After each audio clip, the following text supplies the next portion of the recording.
نے خارج ہونے پر ووٹ دیا تھا، ان 38 ووٹوں میں اس کا بھی ووٹ ہے، وہ حضور کا بھی چور اور ہمارا بھی چور ہے۔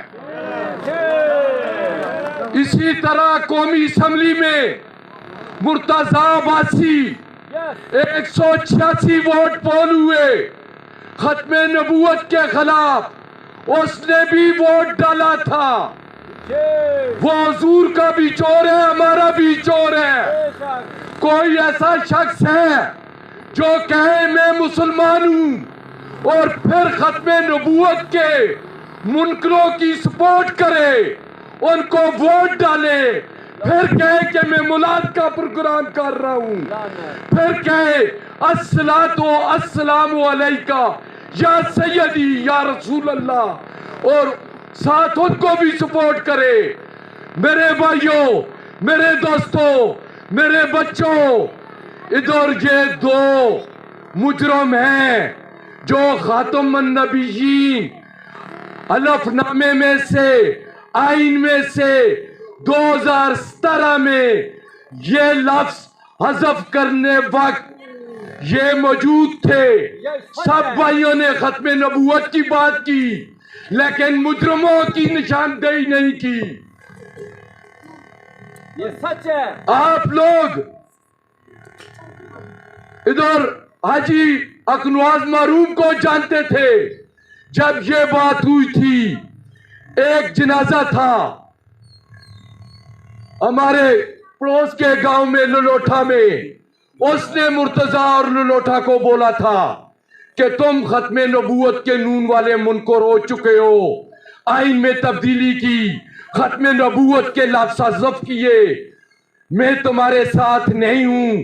آج اس کی بھی تصویر لگا دی گئی ہے۔ کیا اس کا ایمان، کیا اس کی روح اس بات پر خوش ہوگی؟ یہ سوداگر لوگ تمہارے پاس آئیں گے۔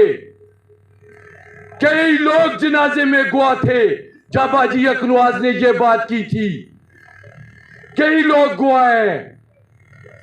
تو میں تو مہمانوں کے بعد ٹائم نہیں لینا چاہتا تھا، ہر جگہ پر بات ہوتی ہے ختم نبوت کی، کب اور کیسے 18 جگہوں سے آئین میں ختم نبوت کو حذف کرنے کی کوشش کی گئی۔ سب سے پہلے مسلم لیگ کے پارلیمانی بورڈ سے، پھر ان کی ایگزیکٹو باڈی سے، پھر اس کے بعد ان کی مجلس شورا سے، پھر وفاقی کابینہ سے، پھر سینٹ سے، پھر اس کے بعد قومی اسمبلی سے، پھر سپیکر نے، پھر وزیر اعظم نے، پھر اس وقت مسلم لیگ نون کے صدر نے۔ کیا یہ غلطی تھی، ٹیکنیکل غلطی تھی، یا اپنے قائدین جس کو یہ بچے ریسرچ کر کے ابھی بھی بتا سکتے ہیں، دیکھتے رہے ہیں جب ایک صحافی پوچھتا ہے نواز شریف سے قادیانیوں کے بارے میں تمہارا کیا خیال ہے، نعوذ باللہ وہ لعین بولتا ہے یہ میرے بھائی ہیں۔ کیا تم اس کا ساتھ دو گے؟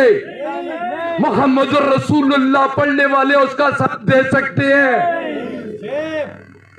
عمران کی بات تو بات کی ہے، پھر ایک لائن کہتا ہے نعوذ باللہ میں نے چرچ میں عید کی نماز پڑھی ہے۔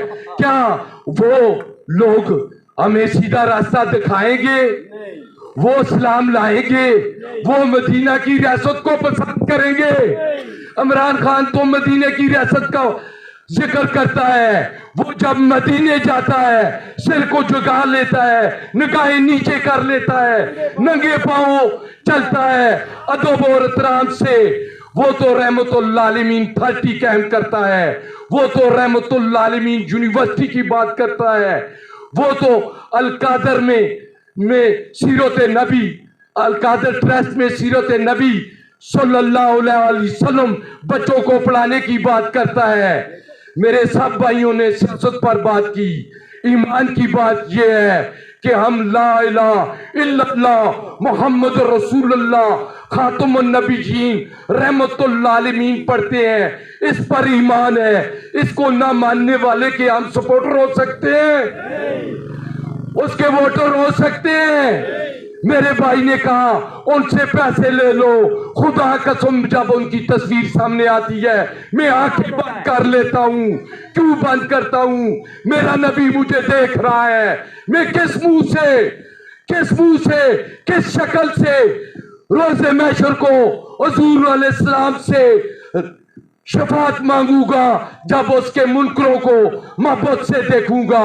میں ان سے نفرت کروں گا تو حضور میری شفاعت فرمائیں گے. زندہ باد.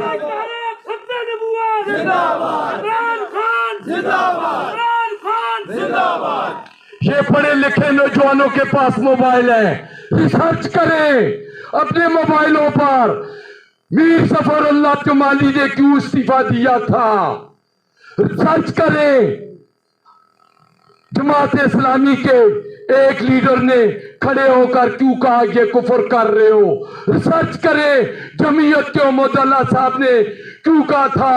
اس کا ڈپٹی چیئرمین بیٹھا ہوا تھا وائس چیئرمین سینٹ میں غفور حیدری کو کیوں بول رہا تھا کفر کر رہے ہو. ریسرچ کریں. شیخ رشید احمد قومی اسمبلی میں کیوں کہہ رہا تھا یہ کفر کر رہے ہو. علی محمد کیوں کہہ رہا تھا کفر کر رہے ہو. پی ٹی آئی والوں نے وہ بل پھاڑ کر سپیکر اعجاز صادق کے منہ پر کیوں مارے تھے. یہ ایمان کی بات ہے. مسلمان کلانا آسان بات ہے, مسلمان بننا مشکل بات ہے. اس پر ہماری جان بھی قربان, ہمارے ماں باپ قربان, ہماری آل اولاد قربان. ہماری جان جاتی ہے تو جائے. ہم محمد صلی اللہ علیہ وسلم خاتم النبیین رحمت اللہ عالمین کے ناموس کے لیے اپنی جانیں قربان کریں گے, اپنی آل اولاد قربان کریں گے. ہمیں کوئی پرواہ نہیں ہے. یہ ہمارے دشمن ہے, یہ ہمارے دشمن ہے. آپ ایک بھائی نے